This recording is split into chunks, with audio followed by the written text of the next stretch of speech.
ला ला ला ला ला ला ला ला ला। अरे, ये कैसे हो सकता है भला? तालाब के बीचों बीच वो भी मटका और खजाने से भरा हुआ। अरे रे रे रे रे, मेरी तो किस्मत जाग गई रे। हाँ, जल्दी से मटका निकाल लेता हूँ, फिर ये तो लकड़ी काटने की झंझट ही खत्म हो जाएगी। लखन तालाब में कूद जाता है और जैसे ही वो मटके के पास पहुंचता है, मटका आगे बढ़ने लगता है। आई, ये क्या हो रहा है? मैं इसके नजदीक जा रहा हूँ और ये मुझसे दूर भाग रहा है। अरे रुक जा भैया, मुझसे दूर कहाँ तक जाएगा? मैं तो तुझे निकाल कर ही रहूंगा। लखन मटके को पकड़ने बढ़ता है, पर मटका सरकते सरकते तालाब के दूसरे छोर पर रुक जाता है। अरे ये ससुरा मटका मुझसे खेल खेल रहा है। रुक जा बेटा, मैं तेरे बिना तो तालाब से नहीं निकलने वाला। इतना सुनहरा मौका बार बार थोड़े ना मिलता है। लखन जैसे ही मटके के बिल्कुल पास पहुंचता है, तभी तेज धुंध फैल जाती है और लखन को घेर लेती है। अरे अरे रे रे, ये क्या हो रहा है? मेरा शरीर इस धुंध में क्यों जा रहा है? नहीं नहीं नहीं नहीं, ये मटका कोई श्रापित था। बचाओ बचाओ, मैं मरना नहीं चाहता। मुझे छोड़ दो, बचाओ, मुझे छोड़ दो। तेज रोशनी फैलती है। लखन और मटका दोनों गायब हो जाते हैं। ऐसे ही 1 महीना बीत जाता है। उसकी पत्नी स्वीटी झोपड़ी में बैठी रो रही होती है। हे भगवान, मैं क्या करूं? मेरे पति को गए हुए 1 महीना हो गया है। मैं सोच रही थी शायद वो दूसरे गांव काम करने चले गए होंगे, पर वो तो अभी तक वापस ही नहीं आए हैं। अब मुझे उन्हें ढूंढने के लिए निकलना ही पड़ेगा। पता नहीं वो कहाँ और किस हाल में होंगे। स्वीटी वहां से आगे बढ़ती है और घने जंगलों की ओर चल देती है। रोज तो वो इन्हीं जंगलों से लकड़ियां ले जाया करते थे। शायद यहीं कहीं उनका कोई निशाना मिल जाए। थोड़ा आगे जाकर उसे तालाब के किनारे लखन की कुल्हाड़ी मिलती है। ये क्या? ये कुल्हाड़ी तो मेरे पति की है। अगर कुल्हाड़ी यहाँ है तो वो कहाँ है? मैं अपने पति को ढूंढ कर रहूंगी, चाहे वो जमीन में हो या पाताल लोक में। मैं उन्हें वापस लेकर ही रहूंगी। इतने में एक साधु बाबा आते हैं। बेटी, क्या हुआ? तुम इतनी परेशान क्यों हो? मेरा पति नहीं मिल रहा है साधु महाराज। बेटी, जहां तुम्हारा पति गया है उस रहस्य का पीछा मत करना, वरना तुम भी रहस्य बन जाओगी और कभी वापस नहीं लौट पाओगी। इसीलिए बेटी, अगर तुम जिंदा रहना चाहती हो तो लौट जाओ। लेकिन मैं अपने पति से तो बहुत प्रेम करती हूँ साधु महाराज। मैं उनके बिना कैसे अपना बागी जीवन बिताऊंगी? बेटी, लौट जाओ, तुम्हारे बच्चे भी हैं। उनका ध्यान रखो, उनके बारे में सोचो और लौट जाओ। स्वीटी बिना कुछ कहे वापस लौट आती है। कुछ समय बाद गांव में चर्चा फैल जाती है। अरे भाई, तू जानता है ये लखन था जो रहस्यमयी तरीके से गायब हो गया और उसका कोई पता ही नहीं चल रहा। बताओ भला, अब गांव में ऐसा होता है क्या? हाँ, सही कहता है। अरे रखन, कुछ भी कहो, मतलब था तो दिल का बड़ा अच्छा इंसान। उसने ऐसा क्या किया कि उसका कोई पता नहीं चल रहा? अरे मुझे तो लगता है कि कुछ बहुत ही बड़ा अपशगुन होने वाला है हमारे गांव के साथ। नहीं तो ऐसा कैसे हो सकता है? जिंदा जीता जागता आदमी रातों रात गायब हो जाए भाई। अरे राम जाने अब क्या होगा, अब शगुन होगा कि शगुन होगा, क्या जाने। धीरे धीरे गांव के बहुत से मर्द रहस्यमयी तरीके से गायब होने लगते हैं और पूरे गांव में खलबली मच जाती है। अरे, ये तो बहुत ही बड़ी घटना हो रही है। हे भैया, ये तो बिल्कुल वही घटना दोहराई जा रही है जो एक बार मेरे दादाजी ने बताई थी। उन्होंने कहा था कि बरसों पहले हमारे गांव से अचानक ही सारे मर्द गायब हो गए। बिल्कुल वही घटना आज फिर से हमारे साथ दोहराई जा रही है हमारे गांव में। और भैया, अगर हमने कुछ नहीं किया तो हमारे गांव में जो गिने चुने मर्द बचे हैं ना, वो भी गायब हो जाएंगे। रह जाएंगी फिर औरतें। क्या करेंगी वो? अब औरतें क्या करेंगी ये तो नहीं पता, पर हाँ, मेरे दादा ने भी बताया था कि ये किसी की बद्दुआ है जो हमारे गांव पर कहर बन के बरस रही है। एक काम करते हैं, चलो मुखिया जी के पास चलते हैं। इस पर जरूर कोई फैसला लेना होगा। चलो। फिर दोनों मुखिया के घर पहुंचते हैं। अरे, क्या हो गया? तुम लोग इतने परेशान क्यों दिख रहे हो? क्या बात है? मुखिया जी समझिए, अब हमें कुछ ना कुछ तो करना ही पड़ेगा। पहले हमने सोचा था कि सिर्फ विष्णु ही गायब हुआ है, लेकिन इन कुछ दिनों में हमारे गांव के आधे से ज्यादा मर्द गायब हो गए हैं। बताइए भला। अरे, ये क्या बात कर रहे हो? आखिर ये हमारे गांव में हो क्या रहा है? मैं कुछ दिनों से दूसरे गांव में था तो मुझे इतनी बड़ी घटना पता ही नहीं चली। वही तो मुखिया जी, इसीलिए तो मैं आपको बताने आया हूँ। जल्दी चलिए, चौपाल पर चर्चा करते हैं और हमें कुछ ना कुछ फैसला लेना होगा। हा, ठीक है, चलो चलते हैं। आज ही गांव के चौपाल पे चलते हैं और इस बात पर हम फैसला लेते हैं। चलो। फिर सभी गांव के चौपाल पर आ जाते हैं। तो सुनो, सुनो सुनो सुनो भाई, सभी गांव वालों ध्यान से सुनो। हमारे गांव में जितने भी मर्द रहस्यमयी तरीके से गायब हो रहे हैं और जो कोई भी इस रहस्य को सुलझा देगा, मैं उसे 1 लाख रुपए का इनाम दूंगा। है कोई? प्रिंस, ये तो कोई बड़ा रहस्य है। क्या कहता है? हमें इसका पता लगाना चाहिए? अरे अरे अरे, कैसी बातें कर रहा है मुकेश? हम अपनी जान जोखिम में क्यों डालें? नहीं तो अरे, पूरे गांव में और भी लोग हैं, पर वो सब जाने के लिए तैयार नहीं है, तो फिर हमको कौन सी आग लगी है कि हम जाएं? हाँ, नहीं तो। अरे देख और प्रिंस, अगर हम सब इसी तरह से एक दूसरे पर इल्जाम लगाते रहे तो हम कभी भी इस रहस्य को समझ ही नहीं सकते। खैर, मैं जरूर इस रहस्य को सुलझाने जाऊंगा, तू चिंता मत कर। फिर मुकेश भीड़ से आगे बढ़ता है। मुखिया जी, मैं इस रहस्य को सुलझाऊंगा। बाकी के गांव के जितने लोग भी गायब हैं, उन सबको मैं वापस लेकर आऊंगा। हाँ, ये हुई ना बात। कोई तो मर्द का बच्चा है जो सामने आया। ठीक है बेटा मुकेश, तू इस रहस्य को सुलझा दे बेटा। पता नहीं आजकल हो क्या रहा है हमारे गांव में, मुझे तो बहुत ही फिक्र हो रही है। ठीक है बेटा, ठीक है। मुकेश गांव से निकलता है और घने जंगल में जाता है। आखिर वो लोग कहाँ से गायब हुए, ये तो मुझे पता नहीं है, और मैं इसका पता लगाऊं तो लगाऊं कैसे? तभी साधु महाराज आते हैं। हरिओम हरिओम हरिओम। तू कहाँ जा रहा है बेटा? अपनी मौत को ढूंढने। हैं? ऐसा क्यों कह रहे हैं साधु महाराज? दरअसल बात यह है कि मैं उन सभी गांव वालों को आज़ाद करना चाहता हूँ। महाराज, आप कृपया करके मदद कीजिए और ये तो बताइए कि वो सब गायब कहाँ हुए हैं। मैं इन सबको वापस लाना चाहता हूँ। ओहो, सोच लो, इसमें तुम्हारी जान भी जा सकती है। ठीक है महाराज, मैं पहले ही सोच कर आया हूँ, मैं कुछ भी करने को तैयार हूँ, पर मैं अपने गांव को ऐसे मिटने नहीं देना चाहता। बताइए भला, हमारे गांव के आधे से ज्यादा मर्द गायब हो चुके हैं। ये तो बहुत बड़ी समस्या हो गई है ना, कुछ न कुछ तो करना पड़ेगा। ठीक है, तुम्हारे अंदर जोश है और नेकी करने का जुनून भी। एक काम करो, यहाँ से सीधे जाओ और तुम्हें एक तालाब मिलेगा। उसमें जो मटका है, बस उसे हासिल करना, तो तुम्हें रास्ता मिल जाएगा। जाओ। ठीक है महाराज, आपका बहुत बहुत धन्यवाद, मैं चलता हूँ। फिर रामू थोड़ा ही आगे जाता है और तालाब के पास पहुंच जाता है। कहाँ है मटका? कहाँ? अरे ये रहा, तालाब के बीचों बीच धन से भरा हुआ मटका। खैर, मुझे धन तो चाहिए नहीं, मुझे तो गांव वालों का पता लगाना था। चल रामू, कूद तालाब में। फिर रामू तालाब में कूद जाता है और जैसे ही रामू मटका को छूता है, अचानक तेज रोशनी में रामू गायब हो जाता है और दूसरी दुनिया में पहुंच जाता है। बाप रे, ये कैसी दुनिया है? इतना गोल क्यों है? यानी कि ये मटों की दुनिया है। अब मैं यहाँ तो आ गया हूँ, लेकिन वापस कैसे जाऊं? बाप रे! उसी समय सुंदर नकाब वाली एक रहस्यमयी लड़की सामने आती है। लंबे बाल, खूबसूरत आंखें, हाथ में बांसुरी थी। ओह, कौन है ये अजीब जंगल की रहस्यमयी लड़की? लड़की चुप रहती है और धीरे से बांसुरी बजाती है। ये धुन, ये कैसी धुन है? मैं इसके पीछे पीछे क्यों जा रहा हूँ? मेरे कदम मेरे बस में नहीं है। रुक जा। अरे, ये क्या चक्कर है? लड़की बांसुरी बजाती हुई आगे आगे चलने लगती है। रामू चाहकर भी खुद को रोक नहीं पाता है और उसके पीछे पीछे जाने लगता है। कुछ देर बाद एक अजीब जगह पहुंच जाता है, जहां चारों तरफ बड़े बड़े मटके, हर मटके में सिर्फ गर्दन बाहर थी।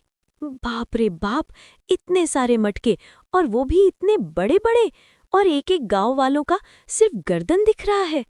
ओह, यानी कि इसने सभी गांव वालों को पूरी तरह से इस मटके में कैद कर दिया है। तभी लड़की जोर जोर से हंसने लगती है। तो तुम कौन हो और इन गांव वालों को तुमने मटके में क्यों कैद किया है, और इनकी सिर्फ गर्दन क्यों दिखा रही हो? शरीर कहाँ है? अब तू भी एक मटके में बदल जाएगा। ये देख, ये बड़ा सा मटका, अब ये तेरी कब्र बनेगा। रोशनी रामू को पकड़ने आती है। तभी रामू झट से मिट्टी उठाकर उसकी आंखों में फेंक देता है। मुझे नहीं पकड़ पाएगी, समझी? मैं तुझे जिंदा नहीं छोड़ूंगी। अरे देखो देखो, मैं तुमको नुकसान पहुंचाने या किसी लालच में नहीं आया। मैं तो यहाँ अपने गांव वालों की मदद करने आया हूँ। मुझे ये बताओ, क्यों मटके की दुनिया में कैद करके रखी हो इन सबको? देखो, मेरी बात समझो, मुझे बस इतना बताओ, क्यों किया है? ठीक है, तुझे तो वैसे भी मरना है और तू लालची भी नहीं है, इसलिए ये इच्छा जरूर पूरी करूंगी। मेरा सच जानना है ना? सुन, ये बात उस समय की है जब मैं इस दुनिया में आने वाली थी। अरे ओ शंभू, तेरी पत्नी को बच्चा होने वाला है, बता देना कि लड़का हुआ है या लड़की, सबको खबर कर देंगे। हाँ हाँ हाँ काका, मुझे सब याद है। सब याद है। तभी अचानक बच्चे की रोने की आवाज आती है।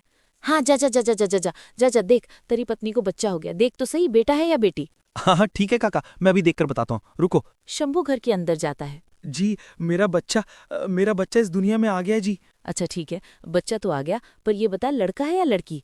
आप कैसी बातें कर रहे हो? इतनी मन्नत के बाद मुझे बच्चा हुआ है और आप ये सवाल मुझसे पूछ रहे हो? हाँ हाँ, मैंने मन्नत मांगी थी, लेकिन उससे बड़ी है हमारे गांव की परंपरा। जल्दी बता क्या हुआ है, लड़का या लड़की। लड़का है। क्या सच में?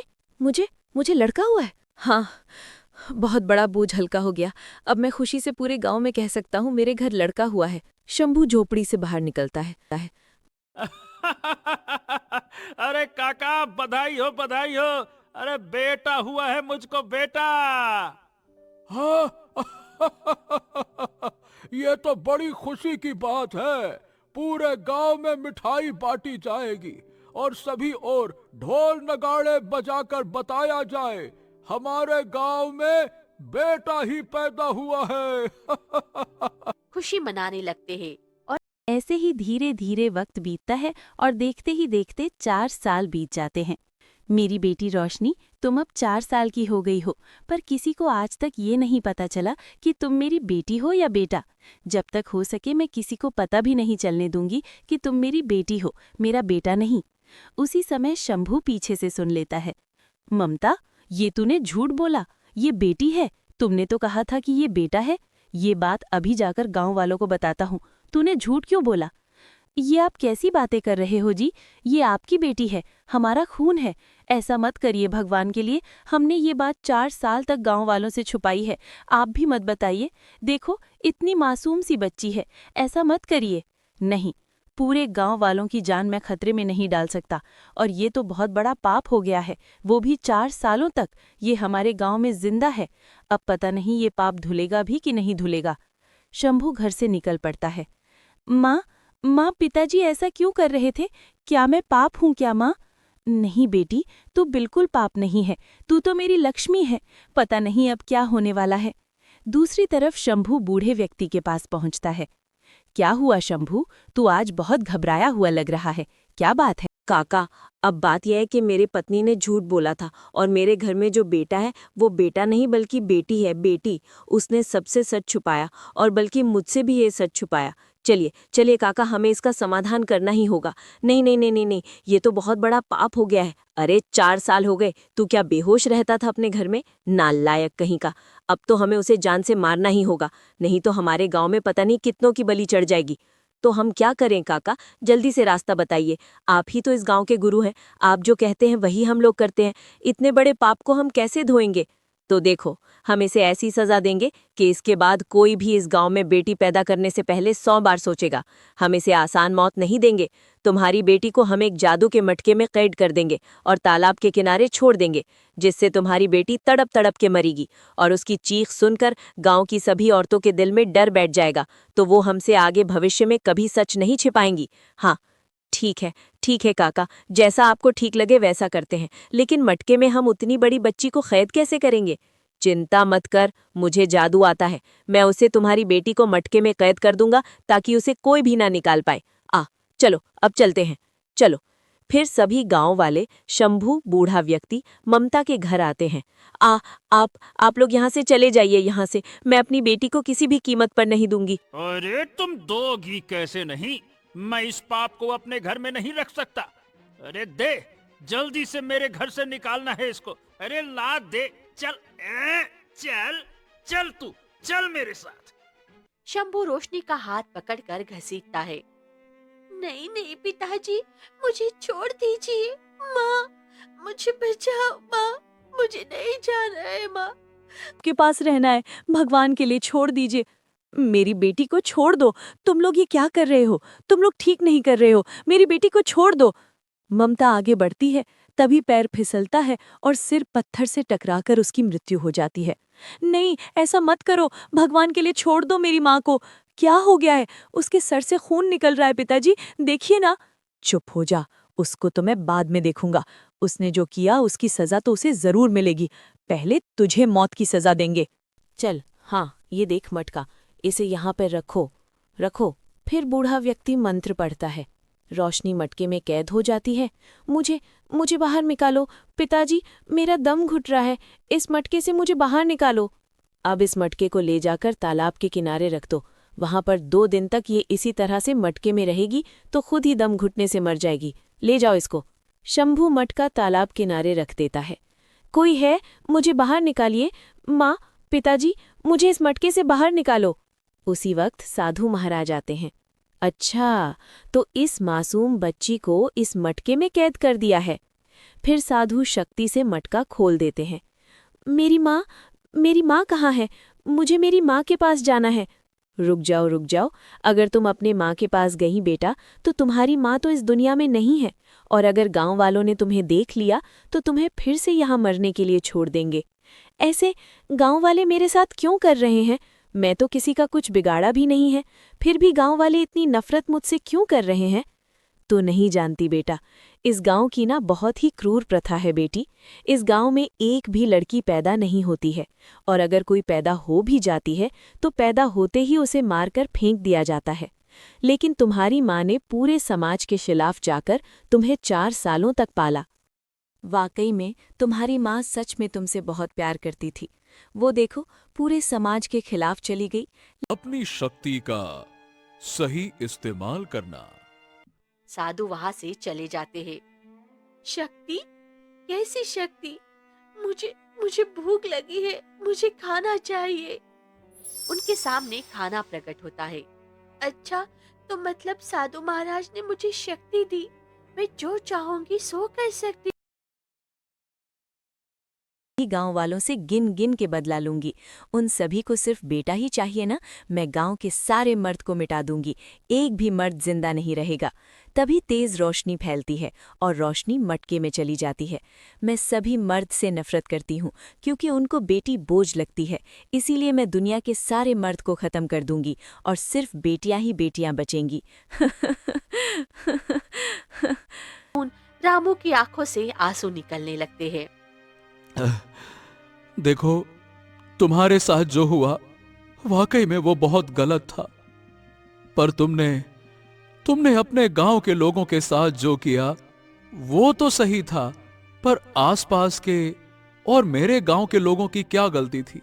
और तुमको वरदान मिला, उसका इस्तेमाल अच्छी जगह करती, लड़कियों को इंसाफ दिलाती। आज भी कितने लोग लड़कियों को बोझ समझते हैं। मैं इस बंधन से बंध चुकी हूँ। मैं सबको आजाद कर दूंगी, इस गांव को मटकों से आजाद कर दूंगी। तो फिर बताओ, मुझे क्या करना होगा? तुम मुझसे क्या चाहती हो, बताओ। पर तुमको मुझे इस बंधन से आजाद करना होगा जिसमें मैं बंध चुकी हूँ। बंधन से आजाद करने के लिए तुम्हें अपनी बलि देनी होगी। हाँ, ठीक है। अगर मेरी बलि से गांव बचता है तो मैं अपनी जान दे दूंगा। मैं पूरा गांव बचाने आया हूं, अब मैं पीछे नहीं हटूंगा। ठीक है। रामू धीरे से रोशनी की कमर से खंजर निकाल लेता है। एक पल की खामोशी और वो अपना गला काट लेता है और वही मर जाता है। तभी तेज रोशनी फैलती है, सारे मटके गायब हो जाते हैं और सब लोग तालाब के किनारे आ जाते हैं। रोशनी जमीन पर गिरकर रोते हुए रामू को सीने से लगाती है। मेरी आखिरी सांस तक मैं तुम्हें नहीं खो सकती। यहाँ सो मेरी प्राण शक्ति है, वापस लौटाओ रामू। मैं तुम्हें अपनी सारी शक्तियाँ देकर जीवित करती हूँ। जैसे ही रोशनी के आंसू रामू के शरीर पर गिरते हैं, रामू की उंगलियां हिलती है। धीरे धीरे सांस वापस आती है और रामू जीवित हो उठता है। हाँ, हाँ, हाँ, ये क्या?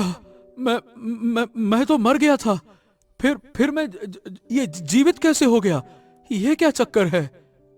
क्योंकि तुम्हारी सच्ची बोली थी, तुम्हारा दिल साफ था और मैंने अपना सारा जादू तुम्हें प्राण देने में लगा दिया। अब मेरे पास कोई शक्ति नहीं बची है। देखो, मुझे तुम्हारा चेहरा देखना है। फिर रोशनी धीरे से अपना नकाब हटाती है। वाह, अरे तुम तो इतनी सुंदर हो। स्वर्ग की अप्सरा भी तुम्हारे सामने फीकी है। मैं तुमसे विवाह करना चाहता हूँ। क्यों नहीं, मैं भी तुम्हारे साथ शादी करके खुशी खुशी जीवन बिताना चाहती हूँ। तभी सभी गांव वाले होश में आ जाते हैं। सबकी आंखों में पछताओ के आंसू थे। हमें माफ कर दो।